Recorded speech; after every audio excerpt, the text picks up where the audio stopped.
Hey, so when we're not playing PC games at PC Gamer, sometimes we're playing board games. This is one of our favorites, Risk Legacy. Let's talk about Risk Legacy and how awesome this game is. Yeah, for sure. So we've been working on a campaign, I guess you'd call it, of Risk Legacy. I think campaign is the right word. For several years now, and it's been too long. Yeah, that sort of starts to hint at the intricacies of this game, but in general, I mean, this is something I think every PC gamer should play. If we had to pick one thing out of this stack, out of the stuff we recommend in the article, this is definitely what I point everybody to.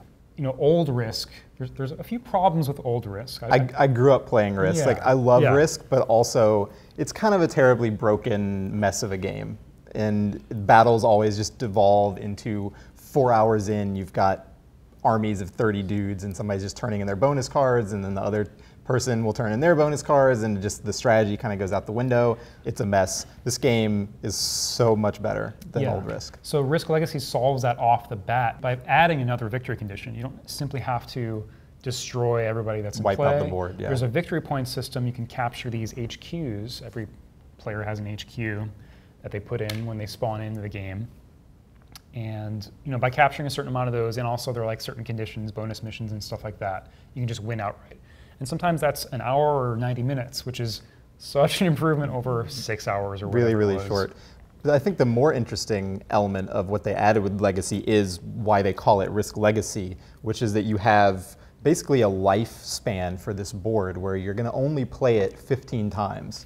And throughout the course of those games, every single game, you're going to be adding things to the board. You're going to be adding, like, you're going to be modifying territories to make them more valuable or less valuable. You might be adding different, like, new connections between places potentially. You're going to be adding abilities to all of the different races or groups that are kind of vying for warfare. So it has kind of this like slight RPG element to it that's really cool. And then also you just have the fact that it's this living game where you're going to see the results of your battles, where there's like a nuclear scar somewhere on the battlefield, and like you remember that time somebody nuked India. That was a big event in our game. So yeah, it's a persistent board game, and I mean there's an amazing thematic and mechanical connection here that is just not present in any other board game, I think. These interesting packets that you opened up inside the Risk Legacy box, that once certain conditions are met, they open up. They actually add rules to the rule book. There's like empty spaces in here. And that in of itself is like a really interesting addition too, because you sort of start off playing the most basic version of the game and it gets more complex. You add sort of not abilities, but like sort of passive traits to these factions. Yep. And they gain personality over time. They gain sort of affinities based on like where they won the most on the map. So it sort of adds more history and more complexity and more like little modifiers and everything to keep things interesting, keep things more dynamic, rather than, well, it's the same board again and again and again. And a lot of people flinch when I first tell them, like, oh, you can only play it 15 times, and that sounds kind of weird and uncomfortable, but like... It's actually a lot. But like, have you even played Uno 15 times with your family? It's hands down the best remake of an existing board game. That's our pick for the game we think everybody should play. And there's going to actually be a semi-sequel that's not a Risk game, but will be another Legacy game that we're really looking forward to. And we have a whole bunch of other games to talk about. Yeah, let's talk about them. Okay, so I understand that Star Wars is happening right here, but I don't know anything else about what game this is on the table right now. Tell me about it. Yeah, you're looking at a mess of Star Wars. So this is the X-Wing miniatures game from Fantasy Flight. And it has this wonderful movement system. That's kind of what we like about it most. It's also shared by the Star Trek Attack Wing game, which is a very similar miniatures game. It has the same movement system, very similar combat rules, but Star Trek Star Wars, Star Trek. Okay. Anyway, it's interesting. Star Wars is better, so I'm glad we have this one out. I think Star Trek is better, but this is a very fun game.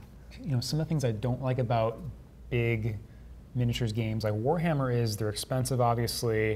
You have to paint the figures. They take a lot of time to set up. They take a lot of space. The great thing about stuff like X-Wing and Star Trek as well is they're very flexible, very scalable, right? So if we just want to do a 2-on-2 battle between two fighters, we can knock that over lunchtime or something, easy, done. If we want to bring in like massive freighter, like this isn't even like the biggest ship in the game. If we want to bring in larger capital ships and like build scenarios around them, or like we're defending the Death Star or something, we can do that. and we can have like multiple people controlling individual ships or multiple squadrons. The interesting thing about this game, again, is the movement system. It's really all about dogfighting, right? That's what the game is. You're trying to guess where your opponent's going to go and anticipate that and be in the right spot at the right time with your weapons. So all the weapons have firing arcs. So in most cases, you're firing, at like 45 degrees here on these ships, and these ships are going to have slightly wider just because of their base size.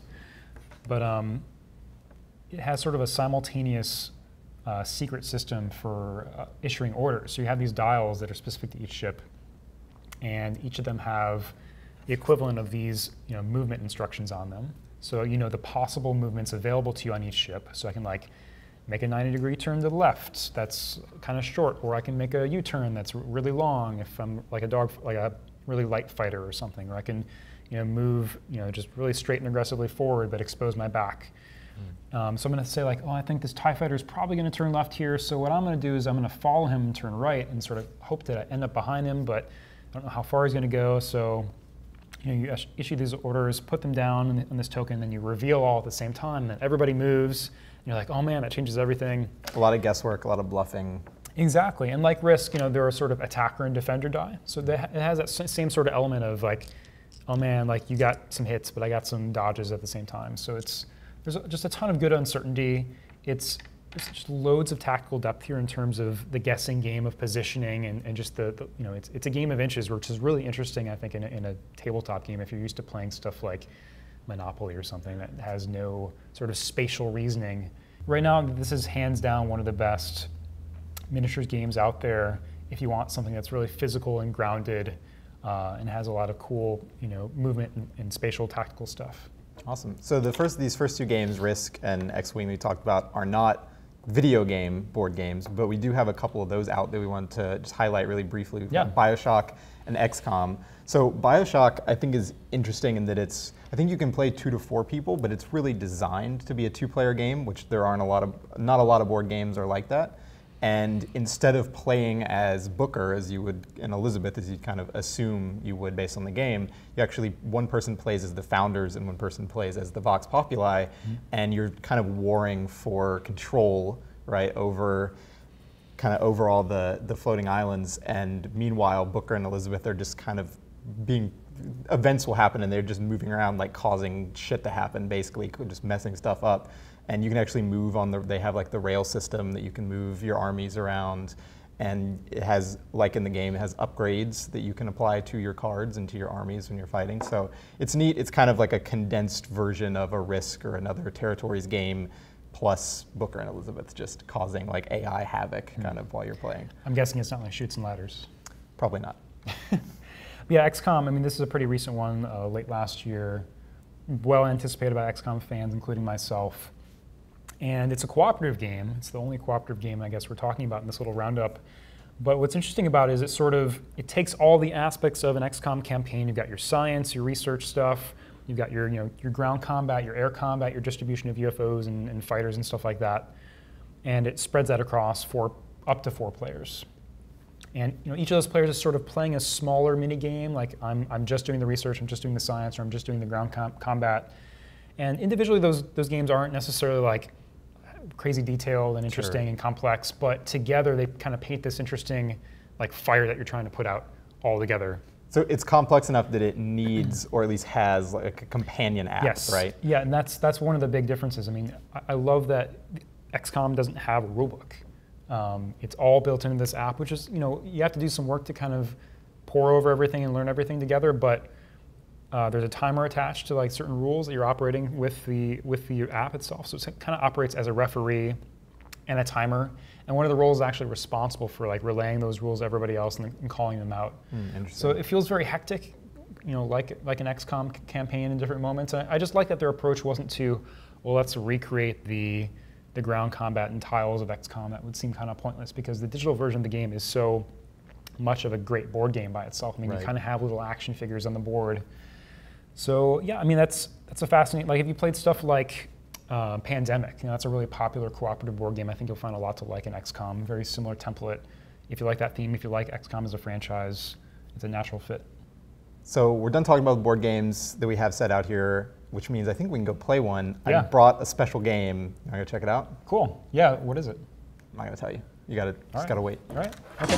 Hey everybody, welcome to the Q&A portion of the PC Gamer Show, where we take your questions from Twitter, Facebook, Steam, wherever they may come from, and we see whatever's on your mind in PC gaming this week. So our first question comes from Twitter, from @ConscriptedGamers, asking, if I build a new gaming rig to last a few years, should I base it around DDR4 RAM? So we just talked about this on the site recently. Wes, what's your opinion on DDR4? So we actually have an article about DDR4 on the site, like you said. Short answer, no. Don't build your new computer around DDR4. Right now, it's more expensive than DDR3. It's only in like the X99 platform, which is really high end. You're gonna have to spend $400,000 on a processor. The motherboards are more expensive, the RAM's more expensive, and there's really no speed gain you get from it for gaming at all.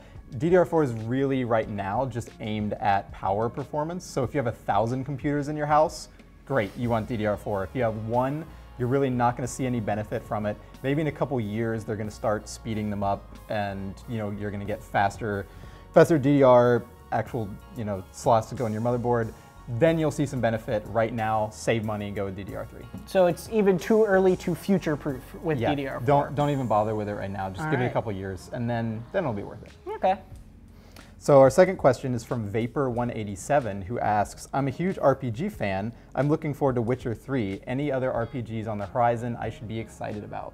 You know, I think that The Witcher 3 is kind of the only big RPG this year that's like 3D in that kind of scope, but there are a lot of cool, like, smaller RPGs in my mind. Like, I'm really looking forward to this game called Moon Hunters, which is this co-op RPG where you kind of shape the story as it goes. What about you? Any RPGs? Pillars of Eternity is the big one that comes to mind. It was delayed from last year. Right. Along the same lines, Torment, Tides of Numenera, I think is going to be out this year. Those are both kind of classic computer RPG throwback games. I hope those will both be good. I think Pillars is going to be great, and that's out pretty soon. Other than that, yeah, it's not a big year for RPGs. There were so many great ones last year that I think it's going to be a little slower this year. But I think the ones that do hit, like Pillars and those bigger games, I think they're going to be really good. Yeah, they loaded up last year with RPGs. This year's a little bit thinner, but still high quality. So last question? Yeah, our last question comes from Steam, and it's from Such Deal Very With Much It. And he asks, should I download the Windows 10 technical preview? And this is a question I had myself too. So what's your opinion on Windows 10 technical preview? First off, that's a weird username. Second, I would say if you're on the fence about downloading Windows 10, do it. Get it right now. If you only have one computer that you mainly use, if you don't have like a second one that you just mess around with, be careful about, deleting your OS and switching over to Windows 10. You probably don't want to do that because it's not finished. But I've been using it for a couple weeks, and it feels really stable. You can run games on it. It has some nice, UI upgrades from Windows 8 that I really like. It feels really solid. It's free.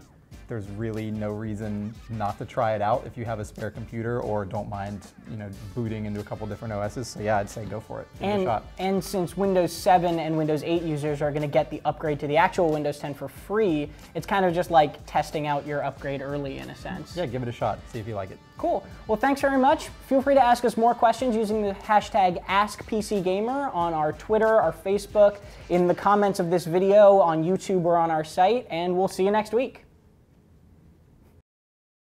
1, 2, 3, 4, 5. Turbo lift. Dangerous situation may lie. Liv! You! The one who is moving now. Answer! Yes, Commander Kavok. Speak up. Speak louder. I can't hear you. Yes, Commander Kavok. Experience beige. This is fucking awesome!